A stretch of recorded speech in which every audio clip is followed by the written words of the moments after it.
Tu viens d'avoir le bac ou tu veux te reconvertir dans un domaine d'avenir, faire le choix du numérique et rejoindre l'école supérieure d'administration, d'économie, de journalisme et des métiers de l'audiovisuel ESAE. De nouvelles filières sont disponibles dès cette rentrée: informatique et multimédia, informatique industrielle et maintenance, réseau informatique et télécommunications, système informatique et logiciel, sans oublier les filières initiales: administration générale, administration des finances, administration des affaires, sciences juridiques, sciences économiques, sciences de gestion, journalisme et métiers de l'audiovisuel. ESAE est disponible sur 4 sites: Cotonou-Badjoumendé, Cotonou-Akpakpa, Abomey-Calavi et Parakou. Pourquoi choisir l'ESAE? Des formations conçues pour le marché de l'emploi, des enseignants expérimentés et passionnés, des infrastructures modernes avec équipement de pointe, des opportunités de stage et d'emploi garanties. Les inscriptions sont en cours et les places sont limitées. Ne rate pas ta chance,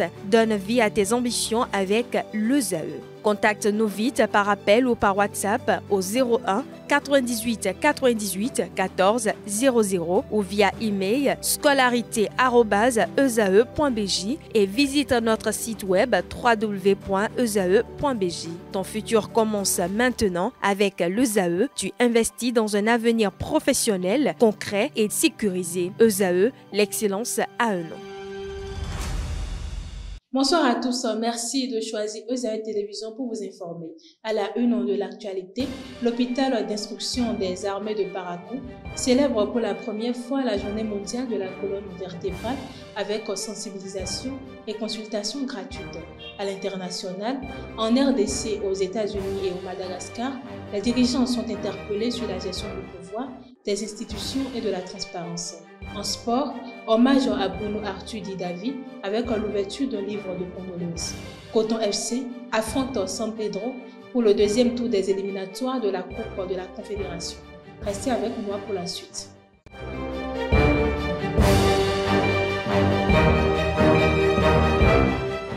Bonsoir chers internautes. À Parakou, l'hôpital d'instruction des armées a célébré pour la première fois la journée mondiale de la colonne vertébrale.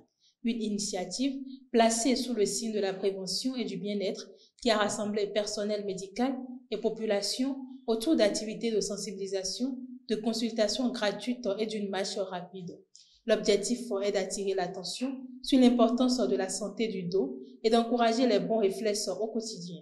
Suivons ensemble ce reportage signé Elvi Kambwetao. Cette première édition de la Journée mondiale de la colonne vertébrale est une bonne initiative.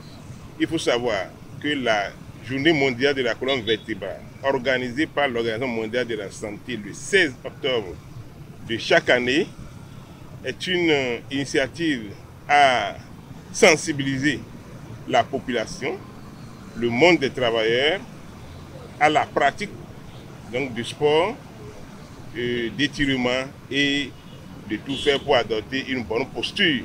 C'est par ces mots que le directeur général de l'hôpital d'instruction des armées a officiellement lancé la première édition de la Journée mondiale de la colonne vertébrale à Parakou. Une initiative qui a débuté le 14 octobre par des séances de sensibilisation et de consultation gratuites en neurochirurgie avant de s'achever ce 16 octobre par une compétition de marche rapide.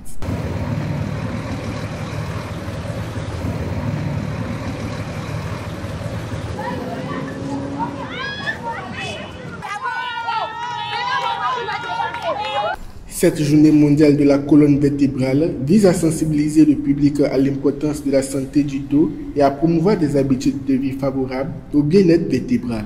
Après plusieurs minutes de marche, les participants sont arrivés à destination où les meilleurs ont été récompensés avant de clôturer l'activité par quelques séances d'étirement. Un moment de satisfaction et de cohésion pour l'ensemble du personnel de l'hôpital d'instruction des armées. Mes impressions sont bonnes, je suis bien content.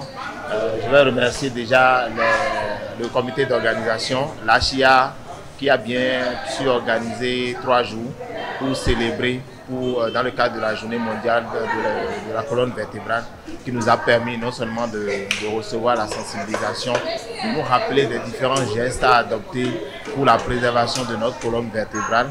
Nous sommes vraiment contents Il y a eu toute la joie possible d'avoir participé à cette première édition. La journée mondiale de la colonne vertébrale, qui est la première édition à la CHI de Parakou, c'est une occasion pour nous où nous avons sensibilisé les usagers de l'hôpital, leur rappeler les bonnes pratiques en adoptant les bonnes postures pour maintenir les colonnes vertébrales et éviter les douleurs du dos. Les participants ont salué l'initiative et encouragé la population à préserver leur santé vertébrale par des gestes simples du quotidien. Ils invitent également le public à prendre part massivement aux prochaines éditions de la Journée mondiale de la colonne vertébrale. Moi, à l'endroit de ceux qui ne sont pas là, ou à l'endroit de la population, c'est de les inviter à suivre les conseils que le médecin neurochirurgien a déjà donnés sur vos antennes.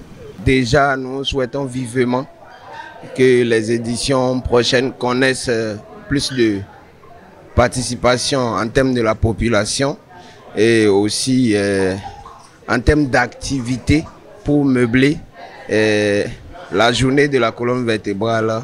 Personnellement, j'ai apprécié la séance de sensibilisation. Je pense que toute la population du Bénin devrait se joindre l'année prochaine à cette journée de sensibilisation. Parce que l'un des facteurs premiers d'invalidation, ce sont les problèmes liés à la colonne vertébrale. Une belle leçon de prévention et de solidarité qui rappelle que prendre soin de sa colonne vertébrale, c'est aussi prendre soin de sa vie. Les forces armées béninoises ont lancé une campagne médicale gratuite à Banikwara du 14 au 17 octobre 2025. Sous la direction du chef d'escadron Kwasi Kacha, des consultations, soins et médicaments ont été offerts au centre de santé Warou d'Aborga, accompagnés de séances de sensibilisation sur l'hygiène et la prévention, renforçant le lien armée-nation dans le nord du Bénin.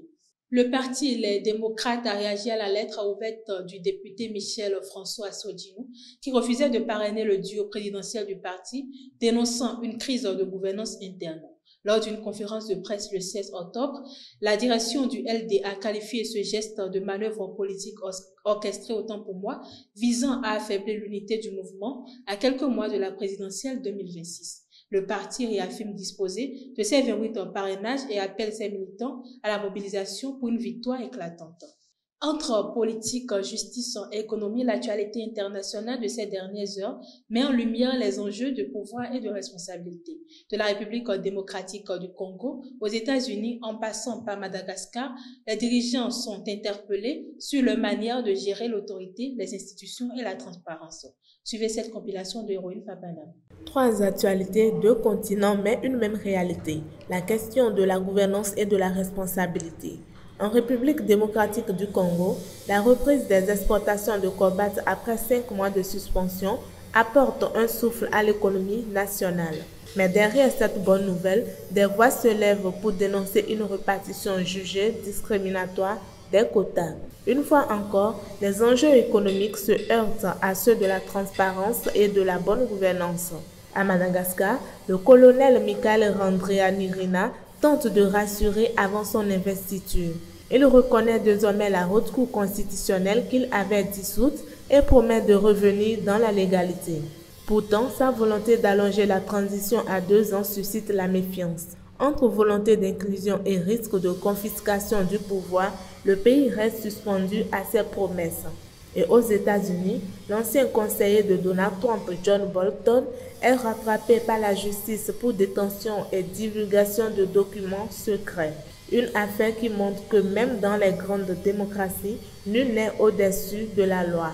Du cobalt congolais au secret d'État américain, en passant par la transition malgache, un fil rouge se dessine, celui de la responsabilité des dirigeants face à la loi et à la vérité. Parce que gouverner, ce n'est pas seulement exercer le pouvoir, c'est surtout rendre compte.